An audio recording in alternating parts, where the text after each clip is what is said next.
Pejabat perpajakan. A. Pejabat perpajakan sebagai penyuluh, pelayan, dan pengawas pelaksanaan undang-undang perpajakan. Yang pertama, pejabat perpajakan sebagai pelaksana undang-undang perpajakan. Pejabat perpajakan, baik pajak-pajak pusat termasuk bea dan cukai maupun pajak daerah, dilaksanakan oleh Direktur Jenderal Pajak, Direktur Jenderal Bea dan Cukai, dan pemerintah daerah dalam menjalankan tugas dan fungsinya sebagai pelaksana undang-undang perpajakan dengan penuh tanggung jawab. Yang kedua, pejabat perpajakan sebagai pemungutan pajak dilihat dari fungsi budgeter. Fungsi budgeter dari pajak adalah menghimpun penerimaan pajak untuk mengisi kas negara yang dibukukan dalam APBN sebagai penerimaan perpajakan dan penerimaan asli daerah dalam APBD. Yang ketiga, pejabat perpajakan sebagai pelaksana pelayanan publik. Pejabat perpajakan berkewajiban untuk melaksanakan undang-undang perpajakan dengan benar dan memberikan pelayanan yang baik kepada masyarakat wajib pajak. Yang keempat, pejabat perpajakan sebagai administrator pemerintahan. Tata kelola administrasi pemerintah yang baik di bidang perpajakan tidak saja berpedoman kepada undang-undang perpajakan, tetapi juga berpedoman kepada Undang-Undang Nomor 30 Tahun 2014 tentang Administrasi Pemerintahan. Yang kelima, yaitu pejabat perpajakan sebagai pejabat tata usaha negara. Berdasarkan frasa Indonesia adalah negara hukum, harus ada badan peradilan untuk mengawasi pelaksanaan tugas dari pejabat perpajakan tersebut. Yang keenam, pejabat perpajakan sebagai konseptor peraturan perundang-undangan di bawah undang-undang. Ketentuan pelaksanaan undang-undang perpajakan banyak sekali menunjuk kepada peraturan perundang-undangan di bawah undang-undang. Oleh sebab itu, pejabat perpajakan dalam melaksanakan undang-undang perpajakan dituntut untuk membuat konsep peraturan perundang-undangan di bawah undang-undang, seperti konsep peraturan pemerintah, konsep peraturan Menteri Keuangan, ataupun konsep peraturan Dirjen.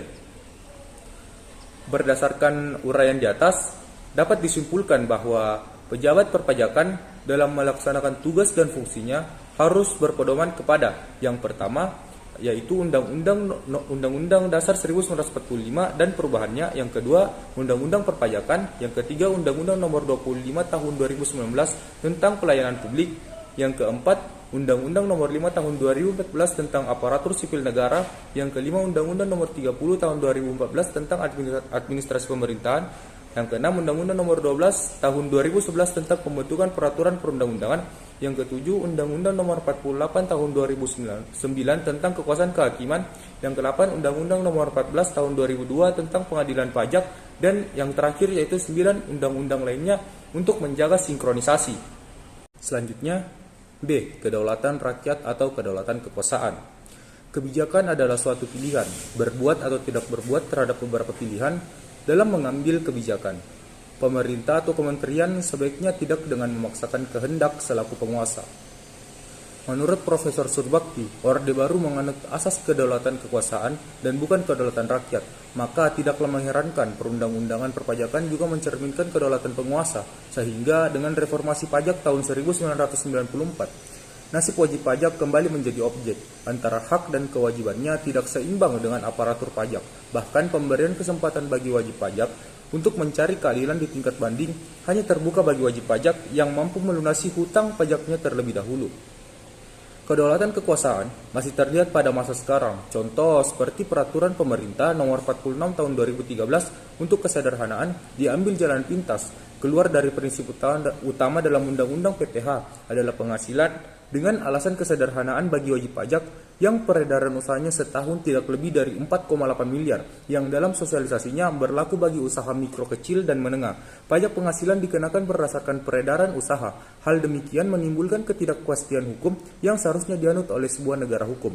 Walaupun dengan alasan demi kesederhanaan, banyak pasal dalam Undang-Undang PPH yang dilanggar oleh PP nomor 46 tahun 2013 tersebut. Dalam pengambilan kebijakan perpajakan lainnya, juga harus dipertimbangkan terlebih dahulu asas kepastian hukum baik di bidang perpajakan maupun asas kepastian hukum di bidang lainnya. C. Hukum pajak dan administrasi pajak. Hukum pajak itu berada dalam administrasi pajak itu sendiri. Sepanjang administrasi pajak itu berjalan dalam keadaan normal, hukum pajak itu tidak akan kelihatan. Hukum pajak tidak akan tampak jelas sepanjang administrasi pajak berjalan dengan baik. Akan tetapi akan tampak jelas apabila administrasi pajak itu berjalan secara tidak benar, menyalahi ketentuan peraturan perundang-undangan perpajakan. Menurut R. Mansyuri 1996 mengenai 3 unsur pokok sistem perpajakan. Unsur pertama adalah kebijakan perpajakan dengan cara bagaimana pemerintah mengambil suatu kebijakan. Tentunya pemerintah dihadapkan kepada beberapa alternatif pilihan. Pilihan yang dimaksud tentu berdasarkan kepada sejarah perpajakan, filsafat perpajakan, doktrin tentang perpajakan, asas dan teori yang dikemukakan para pakar di bidang perpajakan. Unsur pokok kedua yaitu Undang-Undang Perpajakan. Pasca reformasi perpajakan sampai saat ini 2016 terdapat 11 undang-undang perpajakan. Beberapa di antaranya telah diubah sampai 4 kali. Pada awalnya Indonesia memilih self assessment system, mungkin lebih tepat dikatakan sebagai peraturan perundang-undangan perpajakan sesuai sistem peraturan perundang-undangan Indonesia. Unsur pokok ketiga menurut Mansyuri adalah administrasi perpajakan. Menurut beliau meliputi organisasi, tata kelola, dan pegawai perpajakan. Beberapa poin kebijakan perpajakan yang merupakan dasar pengembangan administrasi perpajakan yang baik menurut Noack adalah 1. Kejelasan dan kesederhanaan hukum substantif dipelihara untuk memfasilitasi administrasi. 2. Semakin luas dasar pengenaan pajak, lebih mudah untuk memperoleh pendapatan yang memadai.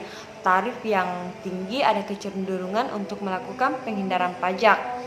Ketiga, menghindari sistem pajak tidak logis atau tidak rasional. 4. Setiap reformasi pajak harus realistis, harus memperhitungkan kemungkinan memperoleh informasi yang lengkap dan terpercaya. D. Instansi pemungutan pajak dan jenis pajak yang menjadi wewenangnya.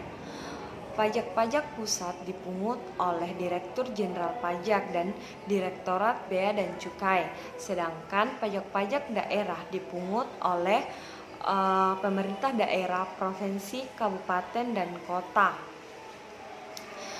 Pertama, pajak-pajak yang dipungut oleh Direktur Jenderal Pajak ada pajak penghasilan, pajak pertambahan nilai, pajak penjualan atas barang mewah, bea materi, pajak yang dipungut atas dokumen yang bersifat keperdataan, pajak bumi dan bangunan, bea perolehan atas tanah dan bangunan. Pajak 2, pajak-pajak yang dipungut oleh Direktorat Jenderal Bea dan Cukai, ada bea masuk, bea keluar, dan cukai. 3, pajak-pajak yang dipungut oleh pemerintah provinsi, ada pajak kendaraan bermotor, bea balik nama kendaraan bermotor, pajak bahan kendaraan bermotor, pajak air permukaan, pajak rokok. 4. Pajak-pajak yang dipungut oleh kabupaten kota, pajak hotel, pajak restoran, pajak hiburan, pajak reklame, pajak penerangan, pajak mineral bukan logam dan bantuan, pajak parkiran, pajak air tanah, pajak sarang burung walet, pajak bumi dan bangunan perdesaan dan kota, bea perolehan hak atas tanah dan bangunan. 5. Pungutan lainnya. Amanah Pasal 23A Undang-Undang Dasar 1945, pajak dan pungutan lainnya diatur dengan undang-undang. Di sini ada persamaan antara pajak dan pungutan lainnya. Pajak diatur dengan undang-undang dan pungutan lain juga diatur dengan undang-undang. Perbedaan adalah kewenangan memungut pertanggungjawaban dan pengadministrasian.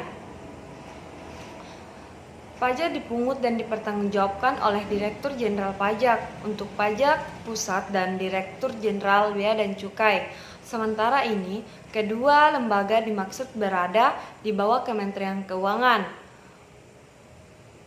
Sementara pungutan lainnya selain pajak dilakukan oleh Kementerian Negara dan lembaga terkait.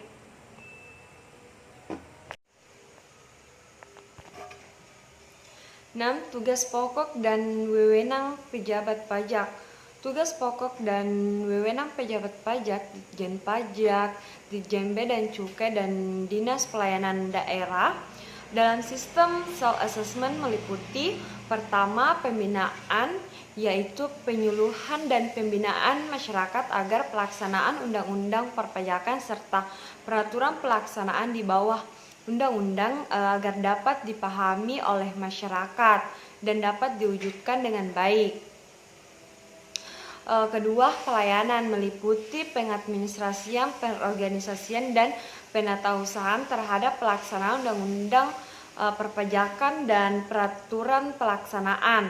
Ketiga, pengawasan, yaitu meliputi pemeriksaan, uji kepatuhan, dan tujuan lain. Pemeriksaan bukti permulaan adanya indikasi tindak pidana pajak. Di samping tugas pokok tersebut terdapat juga tugas yang tidak kalah penting, yaitu membuat peraturan pelaksanaan undang-undang perpajakan kepada instansi terkait, misalnya kepada peraturan Dirjen Pajak, Dirjen Bea dan Cukai, Gubernur, Bupati, dan Wali Kota yang diperintahkan oleh Undang-Undang Perpajakan.